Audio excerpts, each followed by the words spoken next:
ఎన్ని ఉగాదులు వచ్చినా ఎన్ని సంవత్సరాలు దాటినా నీ కష్టాలు కన్నీళ్లు బాధలన్నీ అలాగే ఉండిపోతున్నాయి కదా. అంటే నువ్వు ఇక్కడ అర్థం చేసుకోవాల్సింది ఏంటి తెలుసా, ఎన్ని సంవత్సరాలు దాటొచ్చు, ఎన్ని పండుగలు రావచ్చు, ఇవన్నీ నిన్ను మార్చలేనిది నీ రాతని, నీ కష్టాన్ని, నీ దుఃఖాన్ని మార్చేది కేవలం ఒక్కరే, అదే మహాదేవుడు, సాక్షాత్తు లయకారుడు బోలా శంకరుడు. ఆయనని నమ్ముకో, ఆయనకి పూజ చేయి, ఆయనకి అభిషేకం చేయి, ఆయనని స్మరించు. నీ రాత చిక్కుముడి లాంటి నీ రాతని కూడా అద్భుతంగా మార్చేవాడు బోలా శంకరుడు. కేవలం ఆయనని స్మరించు, ఆయనని నమ్మి మొక్కు, నమ్మి స్మరించు. నీకు ఎలాంటి కష్టాలు దుఃఖాలు నీకు దగ్గర కూడా రాకుండా చేస్తాడు, కాపాడతాడు ఆ పరమేశ్వరుడు. అంతటి లయగారుడు, అంతటి బోలా శంకరుడు, అంతటి మహానీయుడు ఆ ఈశ్వరుడు.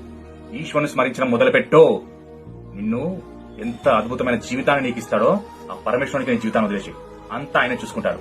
హర హర మహాదేవ శంభో.